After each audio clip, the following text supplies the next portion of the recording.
What's up, Nomad Nation? You've got Godfather. I am one third of your Nomad Gamers.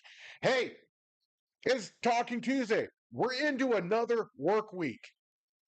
I'm telling you what, they just keep flying and flying and flying. So, if you're watching me on any of these social medias, I want to say thank you. I also want to ask you to go over, hit that follow button, turn on your notifications. That way, every single time that Godfather or the Nomad Gamers come at you live with any kind of content, you are being notified. If you are, if you're a TikTok subscriber, give me a follow on TikTok. I am, I'm back at it again. I'm trying to get my following going. Uh, it's just, it's hard. I'm sure everybody can understand that, but yeah. So there we go. Also, if you want to talk to your favorite Nomad gamers, we're over here on the Discord channel, www.discord.com. Search for the Nomad Gamers. When you get to the Nomad Gamers, if you go down to General, you will find us in, I think it's just General Chat now. Yeah, it's just General Chat. So there you go. Man, a lot has changed since Thirsty Thursday. There's been a lot of news. There's been a lot of action going on. As everybody knows, Sunday, I went out to Ben Butterworth Parkway in Moline, Illinois to interview some of the players for the Pokemon Go Quad Cities chapter. And I'm going to tell you what, I had so much fun out there. I want to thank the Quad Cities chapter for having me out. And I want to thank the individuals who talked with me. I want to thank them for just talking with me, just having a nice chat. Uh, I learned a lot. I now know what the max cap is on Pokemon Go. And if you're into Quad Cities area, that's Davenport, Iowa, Bettendorf, Iowa, Rock Island, Illinois, Moline, Illinois, East Moline, Illinois, and the surrounding area, you want to go down to Ben Butterworth Parkway along the Mississippi River, and that is where you will see all kinds of gyms, all kinds of Pokestops, uh, Pokemon on top of Pokemon on top. They were like layered 3, 4 deep at some points in times. So I just want to say thank you to them. I had an absolute and utter freaking blast. Like I don't know if I can say how much of a blast I had because I was very nervous going out to and doing my first interviews outside of the Shire. By the way, look behind me. We got the studio done. So over here where you see all this dark is like black, over that way is the studio. It is dark right now. I need to put the finishing touches on before this weekend. We'll get to that here in a few minutes. Put the finishing touches on it, and then myself and Fireball, we need to do some sound checks and make sure that we're bringing you a good production when we do come live at you. So, and then this side over here that you see with all the light over this direction, that is there's only one way to really describe it, and that is the business operations of the Nomad Gamers. You can see the Enterprise right there, a mini nuke right there. I don't know what that is. Oh, that's something that Sweet Kitty Pie put up. My book is over there. You're going to start seeing this fill up with books, memorabilia, all kinds of other stuff. We got the Mario Kart, the Mario clock sitting back there too. It's just below. You can't see it because of my mic, but it's back there. So I am super stoked. I have ran 4 or 5 different mic checks. I've ran 2 or 3 different video checks, trying to make sure that everything was looking good. And by the way, tell me in the comments, what did you think about the intro? What did you think about the switch up that I did for Talking Tuesday? Uh, I got more surprises up my sleeve for Thirsty Thursday, but we'll wait until we get there. So, with that being said, I have got a list of 9 things to talk about tonight. If you want to talk with your favorite Nomad gamer, you can either Chat, I will see it. I will stop. I will answer your questions or comment. Or you can go over to Discord. Uh, just know you'll be under a hot mic. So I need you to uh, scare the shit out of me. Ask your question, and then I will answer. So the first stop on Talking Tuesday tonight is going to be going over and checking on Santiago Cirillo. As everybody knows, I am really pushing Santiago hard as far as advertisements to on my podcast, and I'm telling you guys, I wouldn't be able to do this if he didn't support me too. So it's kind of a back and forth. It is I'm promoting Santi, Santi's promoting me. I get into it 420 wrinkles and 420 wrinkles when he doesn't have a muzzle on. Then he, in his own special way, promotes me as well. And by the way, if you want to become a subscriber for Santiago Cirillo, it is 99 cents a month. Tell me where, anywhere, that you can get this kind of entertainment for 99 cents a month. Let's face it, it's $11.99 for the year. For a year, I can't buy 3 sodas for that. And you're going to get everything and more of Santiago. So we're going to go check in with him. I know him and his beautiful wife have been on vacation the last, I think, 3 or 4 days now. They're out in Colorado, and they were doing all kinds of stuff. He's thrown some pictures up here, or actually reels, of him being by a creek. I'm telling you, if you want to see it, it's beautiful. You need to head over to his Facebook page. 5 hours ago, next weekend. Next weekend's the weekend, ladies and gentlemen. Next weekend is this the annual horror convention supporting mental health awareness, September 19th through the 21st in Paragould, Arkansas. Scared City presents the Hiya Nation Horror Show 3. Haunted house, live music, arcade room, escape room, vendors, celebrity guests, cosplay, karaoke, discounts on the hotels, and more.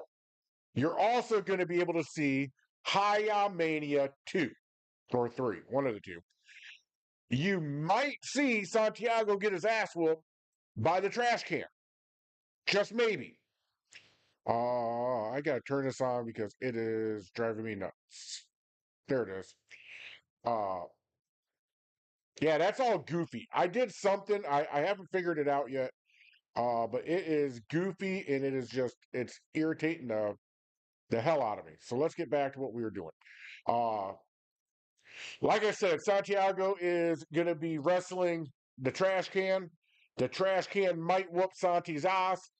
Santi has a couple of surprises up his sleeve that he is going to be bringing to Hiya Mania.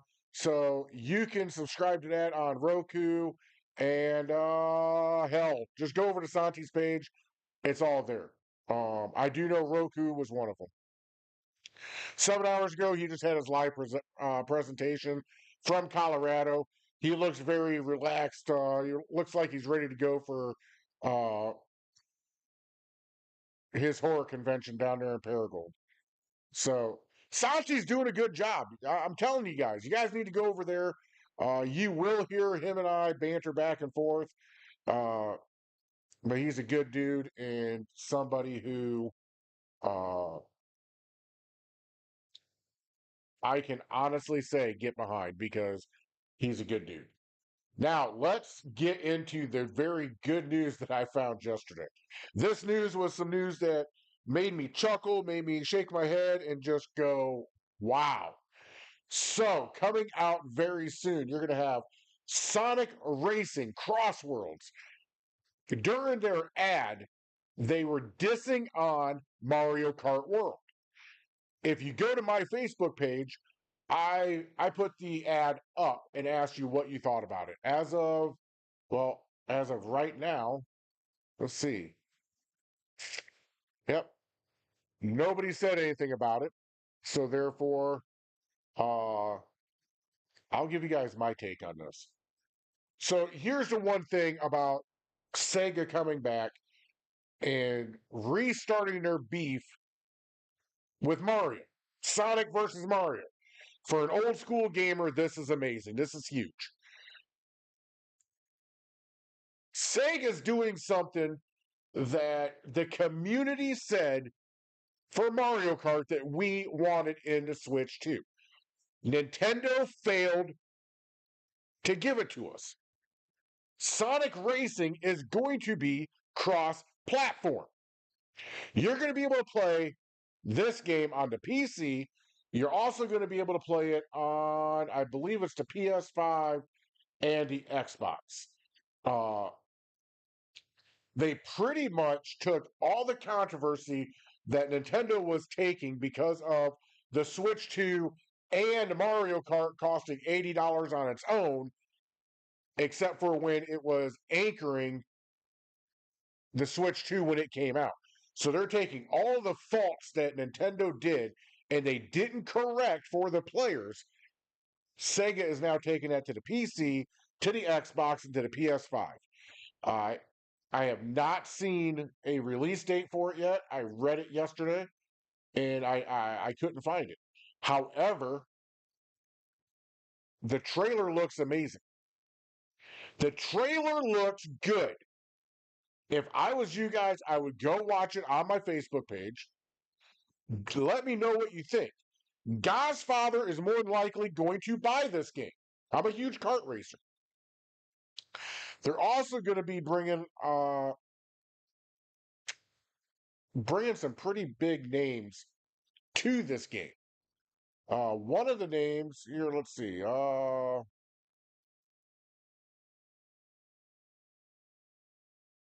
I completely skipped it.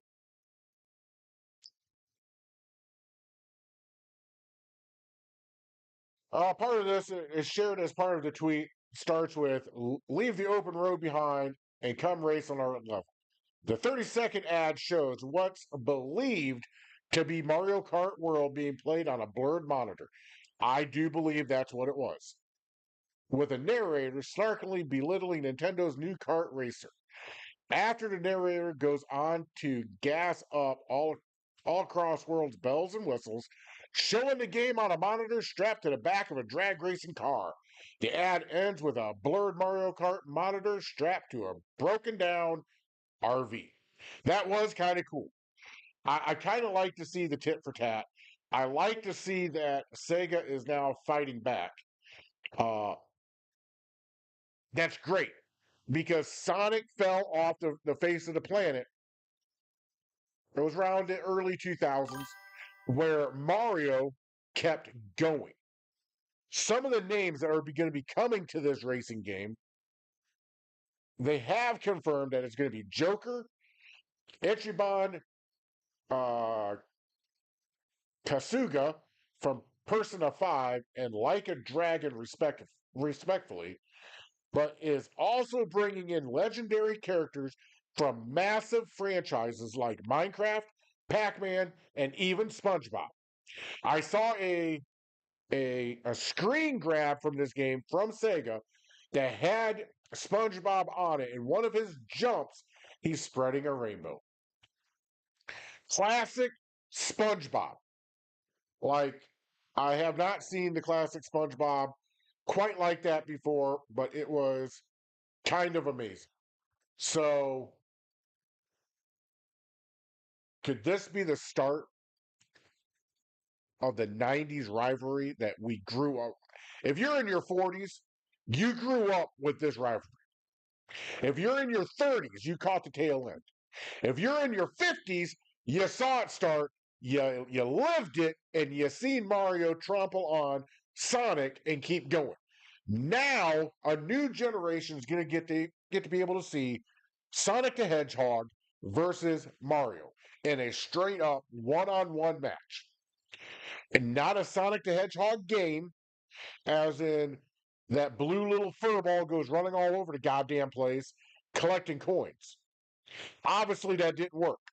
Mario Kart's a hit. Everybody knows Mario Kart's a hit. Nintendo wants to keep it only on Nintendo. They don't want you sharing this game. So Sega came in and said, well, up yours. We're going to create something that looks very similar, but is not going to copyright you. And oh, by the way, you're going to be able to play on all of the platforms, PC, Xbox, and PlayStation. We're going to bring the game to the player since Nintendo won. And I like that. So what else do we got going on? Are you a where's my mouse? Are you a Microsoft Xbox player? If you are, I got something for you here. So as I was scrolling through Gamer News, I come across this article that said Xbox gamers might want to hang on to their Microsoft rewards points until October. Well, that got my interest perked. Everybody out there knows that I'm an Xbox Game Pass holder on the PC. That's how I play Grand Theft Auto. That's how I play Starfield. That's how I play the litany of other games that I dabble in. So I was like, ooh, what's this? I want to see what Xbox is doing now. So when I was reading it, they are saying, and this is not a confirmed thing, but they're saying you might want to keep your Xbox points because you might be able to redeem them until this sale begins. And then you'll be able to trade them in for awesome perks like Xbox and Amazon gift cards at discounted prices. You'll be able to turn them in for like gift cards at Starbucks and to be able to buy other games at a discounted rate too. So that got me thinking. I'm like, how many Xbox points do I have? I've been an Xbox Game Pass now for, I don't know, 3 months, maybe four. $20 a month should get me some kind of points. Well, I'm around 400 points. It makes sense because $20, they do some kind of math and they get their thing going. Uh, it is unclear exactly how these discounts will be, but every saved point is one that can be used elsewhere. Gift cards for Roblox, Amazon, Xbox, and Starbucks are shown in the infographic, suggesting that these and more will likely be included in the sale. So there's going to be a sale in October. We just don't know how sweet these points are going to be coming over to this sale.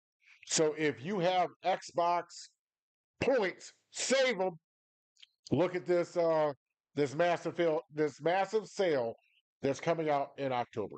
Uh, it did not share the date. It just said massive sale in October. So we'll revisit this around October 1st and see exactly what we are looking at. So, the other thing I found out there, how many out there remember the game The Crew? The best way that I can describe the game The Crew, the original one, there's like The Crew 2 and some other spin-off of The Crew. Fireball loved this game. He loves this game. He still plays this game, I think. Or he stopped playing it because the developer Ubisoft cut ties with it. However, a bunch of gamers out there got together and created mods for the crew to keep the crew going. Even though Ubisoft had pulled the plug on that IP and said it was too old, they were going to end all maintenance and end the server and move all that stuff elsewhere. It triggered a huge lawsuit about 6 months ago with a bunch of European players. However, it has been revived by a fan made server emulating project that allows users to play in online and get this offline modes. This fan made project called The Crew Unlimited is currently available as a mod for users who already own a copy of The Crew on the PC. So Fireball probably doesn't play it anymore. Fireball is more than likely going to see Talking Tuesday, see what I said, and he's probably going to try and scramble and find a copy of The Crew because he loved that game. When I played The Crew, I thought it was a pretty decent game. It had some upgrades from uh, Grand Theft Auto. One of the things I liked about it is when you put a destination on your map, instead of you having to look at your map and drive at the same time, there was a green line that you had to follow, and it would point you exactly where you had to go. The best way that I could describe this game, the original Crew, is it's kind of a cross from Need for Speed and Grand Theft Auto, the very early Grand Theft Autos. This thing is a cult classic. Like these fans, this is the only game they play. Oh, um, that just threw me off. It's like a cult. These guys are doing everything in their power to keep this game going. I wish them all the luck. Uh, the game was not my cup of tea. It was a good way to pass some time. Good way to look at a new game. But the graphics are limited. The story's limited. The cars are limited. Uh, every now and again, you want something new. You want you want new missions. You want new cars. You want something new to do. The Crew just did not give that to you, and I kind of foresaw it, even though I didn't vocalize it, but I kind of saw that the Crew was not going to be supported much longer. It felt like one of the mid 2000 games that came out. You beat it, you took it back to disc replay or to your used game center, or whatever, GameStop or whatever you have in your area, and you trade it in for $3 and you go look for something else. That's what it felt like to me. Like I said, Fireball, he ate that up, and he was all about the Crew for a very long time. And I think this is a good thing because if you like the game, if you love the game, and if the game gives you happiness, by God, do what makes you happy. The next thing on my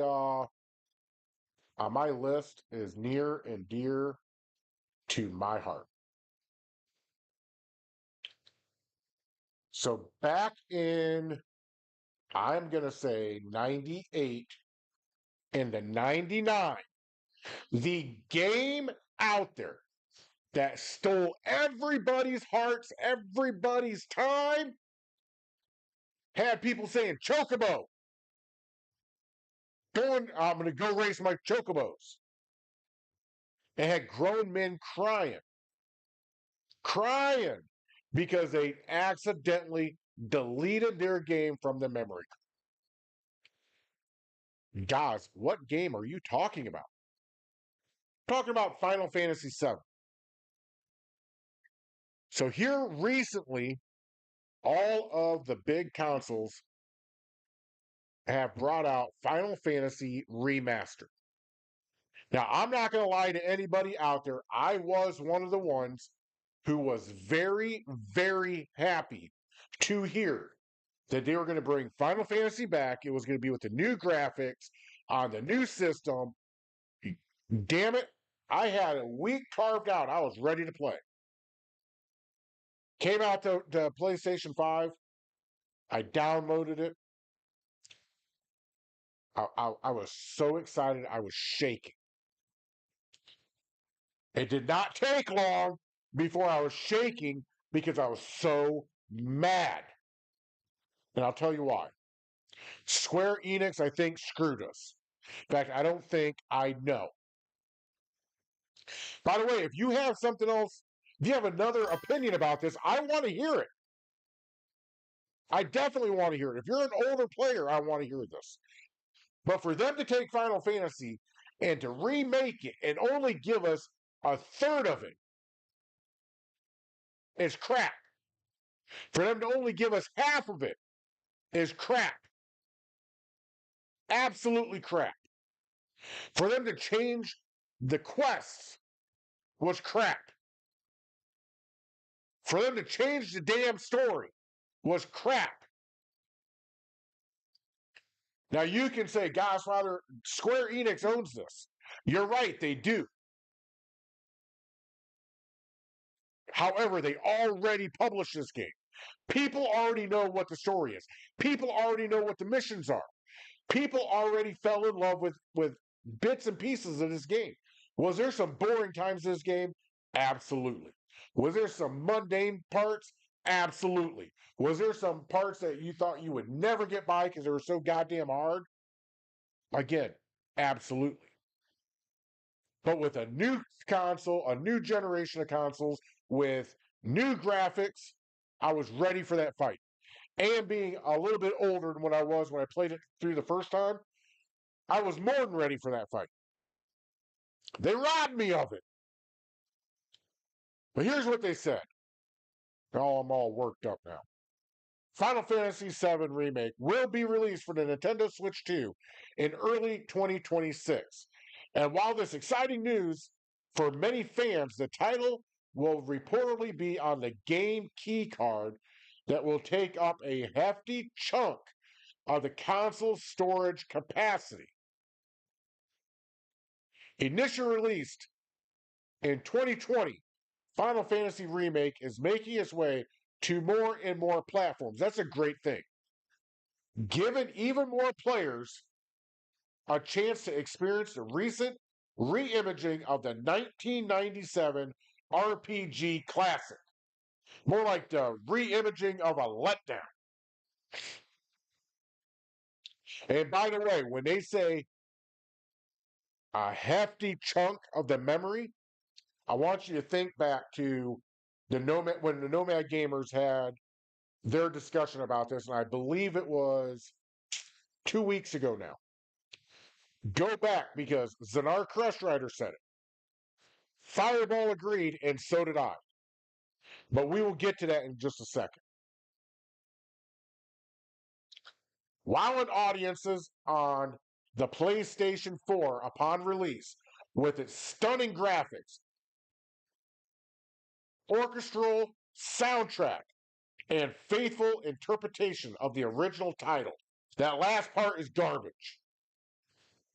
An enhanced version of the first part, there it is, first part of the popular trilogy appeared on PlayStation 5 and PC the year after.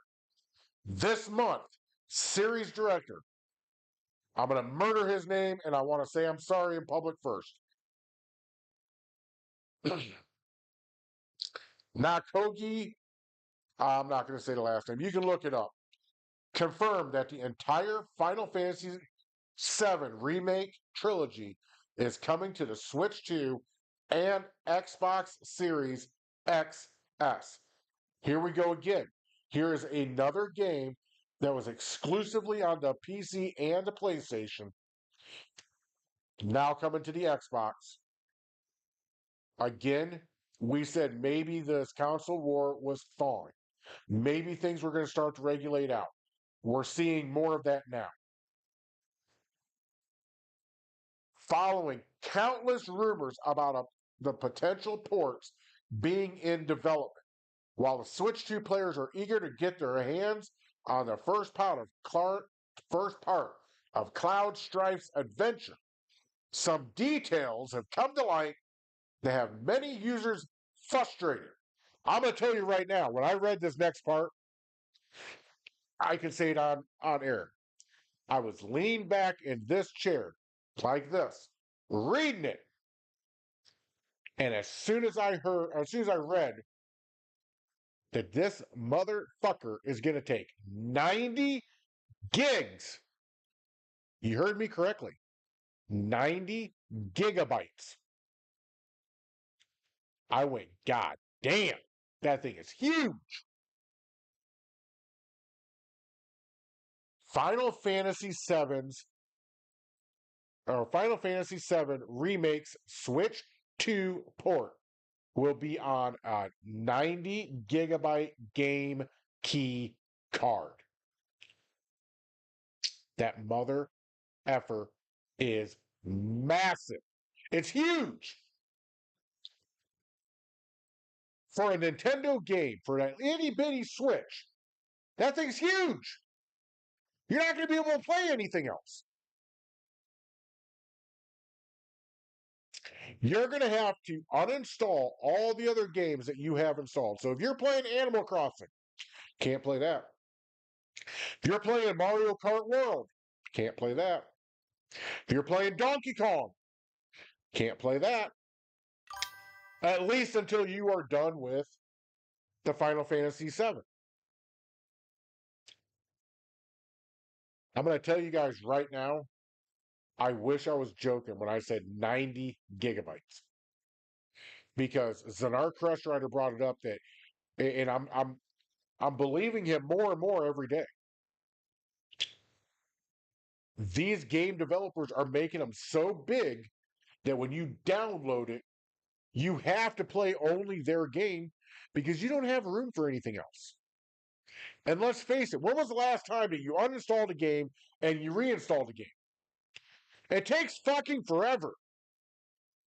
I fall into some of that because Sweet Kitty Pie and Fireball likes to play Helldivers. I'm not going to lie, Helldivers is a fun game. But I got to uninstall Starfield, Grand Theft Auto, and Minecraft. Uninstall all three of those just to install Helldivers. Then when I'm done playing it on a Friday night, Saturday, I come out to the Shire and I have to reinstall all three of the other games.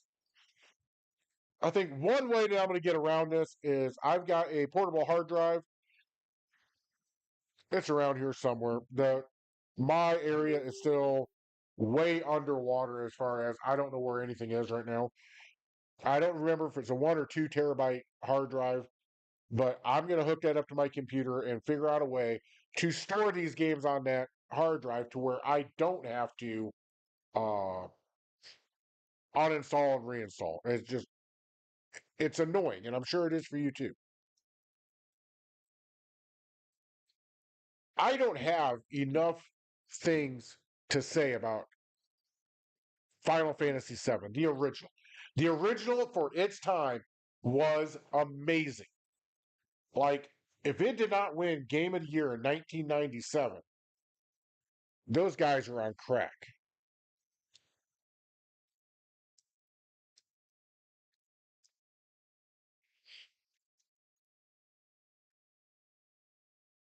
Okay. Oh, so I just brought that up, and so I wanted to find out for sure because I don't like speculating because a lot of times I get surprised. However, the Game of the Year for 1997 was shared. It was shared between two games that I've talked about on Thirsty Thursday last week and Talking Tuesday right now. One was GoldenEye 007 for the N64, and the other one was Final Fantasy VII. GoldenEye 007 won the first Interactive Achievement Award, now the DICE Award, for Interactive Title of the Year for its revolutionary first person shooter gameplay and multiplayer. Final Fantasy VII also received numerous nominations and recognition for impact. So, does that mean we can call 007 GoldenEye the granddaddy of first person shooters? Without them, I don't know if there would be a Call of Duty. I really don't. However, let's get back to the game I was talking about, Final Fantasy. Final Fantasy was the game. It was the shit. It was what everybody was. You would have parties of just playing Final Fantasy.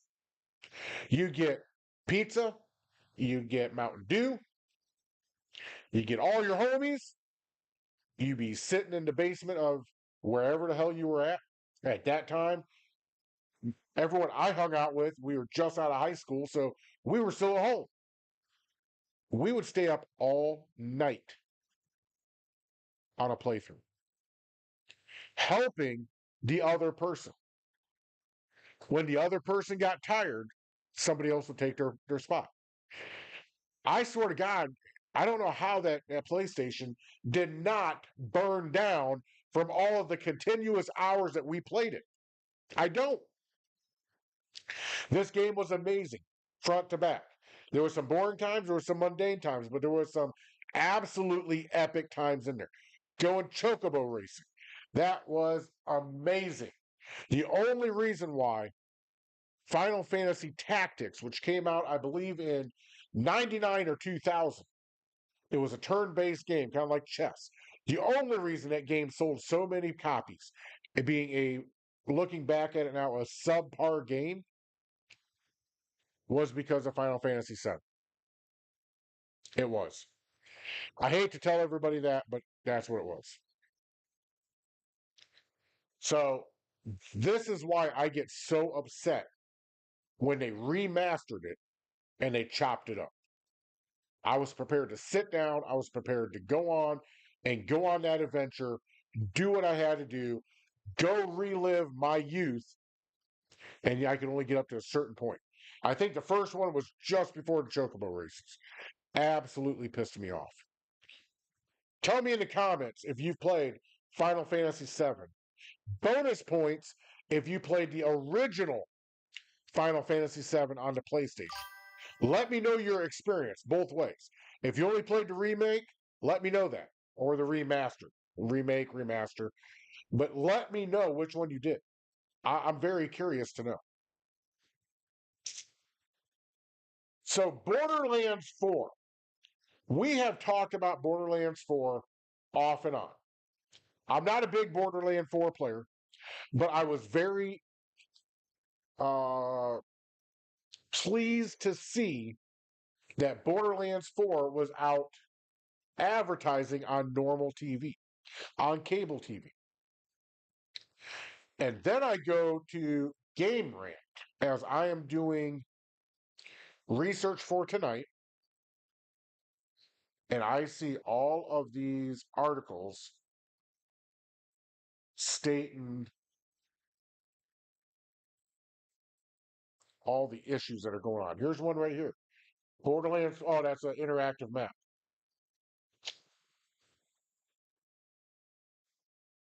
I don't think I'm on the right. Oh, here we go. I might be. I'm just gonna see if I can.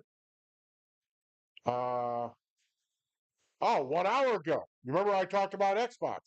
Xbox launches buy one get two free sale for September 2025.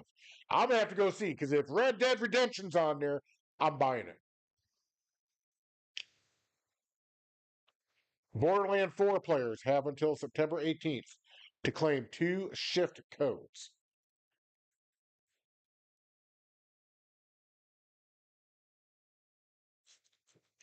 Borderlands 4 actually feels closer to BL1 than BL2, and I couldn't be happier. There is some good news coming out of that. This is probably going to be way down at the bottom because I was looking yesterday and that might have been a mistake.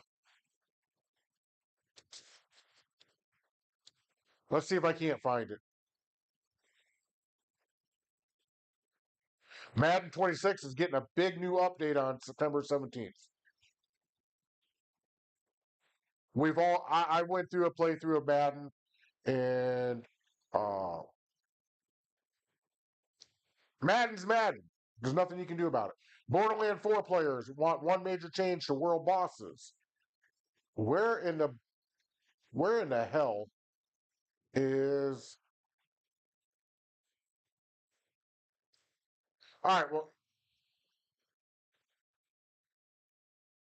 either way, yesterday when I was looking through and when I put it up here, I'm not a big Borderland player. I'm not trying to profess to be one. I'm not saying that I am. I'm not even trying to pretend I am. It's just not my jam. But I kept seeing article after article after article digging on it. It's very refreshing now that I'm trying to find it again that I am seeing articles lifting them back up. Remember, every game is not perfect. Every game is going to have problems. Every game is not going to live up to every gamer's expectations. And once we understand that, we're not going to be so quick to call a game a bust.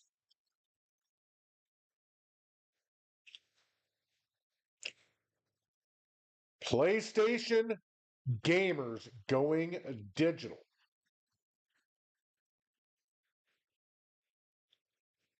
So this has been a trend for a few years, and I've noticed it only because I'm starting to do it. I started doing it with, and I thought about this yesterday. I was trying to remember when I started going digital. What was it that made me go digital? And there is not one good answer to it. There is not one good answer on why I went digital and why I left the disc behind. Everybody's up in arms now about the game key card that Nintendo's doing. But PlayStation's coming out and giving a report about physical copies of games,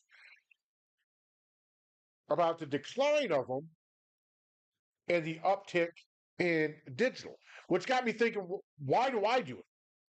Well, there's one reason behind why every gamer's doing it. What's that reason? It's for convenience. Who wants to get up, take one disc out, put another disc in, and then go back, sit down, get comfy again? If you live in the northern part of the United States, I'm saying from draw a line across the middle of the goddamn country that cuts right through St. Louis, Missouri. If you live north of that, 6 months out of the year, you're gaming in your chair or on the couch or in bed. You have a blanket over you. It's cold. Go back and look at some episodes of Talking Tuesday and Thirsty Thursday. I'm in here with a fucking pullover on. I'm freezing. You can damn near see my breath. That was when the Shire was under construction. This year, we're not going to have that problem. I'm going to have heat here. However, last year, I only had an itty bitty space heater. And if I knew I was going to talk about it, I would have grabbed it out of the other area. If you would have watched me up until last Thursday, through those doors right there, nope, over where I'm leaning at now. That's where I used to be located, but on the other side of the wall. Uh, it gets cold over there. It does. That's one reason why Fireball and I broke our asses getting this studio up and going. One, it's our permanent home, but two, we're going to be more comfortable over here. But back to what I was saying, when you get comfortable and you just want to game, you don't want to have to get up, get cold, step on something, put a disc in. The disc may or may not work, and then trudge back to your seat, cover back up. The damn disc doesn't work. You have to uncover yourself, get up. Go. No. So I know what I did. I went digital for convenience, just with a click of my finger. Let's get into this article and figure this out. PlayStation's latest corporate report shows that physical game sales among PS5 and PS4 users now account for a minuscule portion of the business. Digital games have vastly overshadowed the contribution of disc-based PlayStation titles to Sony's bottom line. Now, let's just be fair. This is PlayStation, okay?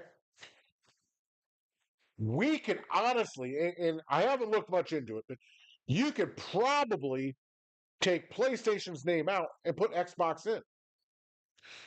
Take PlayStation's name out, put Nintendo's name in. It's gonna be the same across the board. It is not going to vary between consoles. It's just not. Some of your bigger games, yes, people want physical copies because they become collector's items. Physical games used to comprise a substantial chunk of the PlayStation business, especially during the PS4 era when it wasn't uncommon for the tentpole exclusive to ship millions of boxed copies. Let's face it, we all had 30, 40 games in jewel cases sitting under our PlayStation in a drawer. We've all been there. We all did it. Whether you want to be honest or not, I really don't give a shit. Uh, Before the PS5 launched in late 2020, physical software represented around 6% of PlayStation's revenue, which fell to 5% the next year, then to 4% in 2022. Now, for the fiscal year of 2024, data reveals that physical game sales have declined on PS4 and PS5 to yet another record low. Hold on, I've got a fucking ad fucking with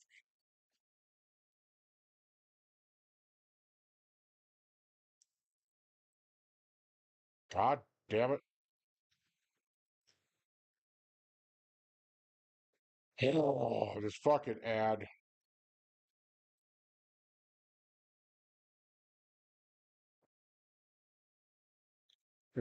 No? All right, I got about this much to be able to see it, bastards.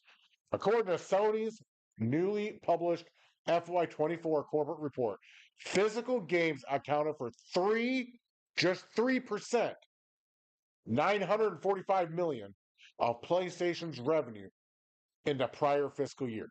Whereas digital, god damn it,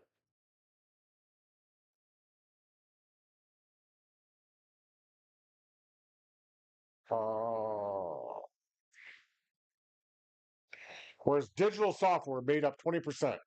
It's worth noting that Sony's definition of physical software is narrower than it sounds. It only covers first party disc sales, royalties from third party publishers, and bundled games. Meanwhile, the digital software category counts all first party and third party full games purchased through the PlayStation Store. Even so, the gap is undeniable, and it is. With digital games bringing in over 6 times the revenue that disc based titles do. This is huge. This is huge uh for like GameStop, Disc Replay, uh all your secondhand stores that built their business solely on the backs of the physical copy games. They're going away. And I've started to notice the same thing at our local secondhand game store. It used to have racks upon racks upon racks of PlayStation 4 games. And you'd get a lot of very good games a lot of the times. A lot of the other times you couldn't. It was just a crapshoot. Now they're more into comics. They're more into memorabilia. They're more into that that pop socket. I think it's that fucking plastic thing that resembles movie stars and shit like that. But they're more into that than they are games. Well, here's a great reason why. Because the physical copies are in decline. They're a dying breed. So that business to stay open has to attach to something else. Fireball and Czar Crusher have been saying the same thing. I've been saying it. I now have data to prove it. And I would almost be certain to say Nintendo has seen it, and so has Microsoft. Nintendo just got smart and put a game key in there. That's the only difference. Really, that's the only difference. In reality, if you go digital, you really don't own the game. You own the license. Or you don't even own it. You're renting the license. Wow, we had a very good Talking Tuesday. Very good Talking Tuesday. We had a lot of good topics, ranging from Pokemon Go to PlayStation and everything in between. All my rants and my ooh squirrel moments. What do you think about my new dig? What do you think about this up here? The two different color schemes. I like it. If you watch us on the Nomad Gamers, which this weekend, I got to talk to Zanar Crest Rider. I got to talk to Fireball. I can't do it Saturday, so we're probably going to come at you Sunday. I have to find out what's going on with the other two co-hosts and go from there. I'm pretty sure that the one that's watching live on Twitch right now is more than likely Zanar Crest Rider. He's probably going to jump into Discord and go, huh? But yeah, that's what it is. So tonight is Tuesday. Tomorrow night is Wednesday. I will be streaming Starfield. I came up with a very good idea. Um, I am still going to go through the Crimson Fleet missions. I'm going to beat the UC missions and get all those credits. Those credits are absolutely needed. Okay. I'm going to build a ship from the ground up. All right. I'm going to completely redo the frontier. Uh, I thought about going to get the Star Eagle, but that storyline takes fucking forever. But once I rebuild the frontier, then I'm going to start at the left side of the map. And we together are going to every planet. We're going to go on a little sightseeing tour of Starfield. That might last a week or two. And I might say, the hell with that. We're going to go do some missions, or I'm going to go fight, or I'm going to go do something else. But for at least the next 2 weeks, that's what we're going to be doing. The only other thing is Grand Theft Auto 6. There's rumors out there it's going to have another delay. Uh, we'll see. We'll see. I don't know. Well, ladies and gentlemen, Talking Tuesday is going to come to an end. Um, we have got the gaming industry is starting to turn the engines. It's starting to get good again. The creativity of these developers are starting to get very good again. We went through a very low part in the gaming industry. I think if we just hold the line a little longer, we're going to see the best side of the games coming forward. Borderlands 4 looks awesome. Grand Theft Auto 6 is going to be awesome. Uh, Rockstar is going to start working on Red Dead Redemption. These developers are getting ready to bring out some good things. We just have to stick with them. So, with that being said, I'm going to change up my ending. I think it's too long. Sweet Kitty Pie thinks it's too long. We're going to cut some things out, put some things in. Some things I'm not going to get rid of. In the words of Santiago Cirillo, your negativity can't break me. You're beautiful the way you are. Be you. If you're out there playing a game and you run across a griefer and that griefer needs blown the fuck up, you blow that motherfucker up. Until tomorrow, when I see you when I'm streaming my game, peace and love. God's Father's out the door.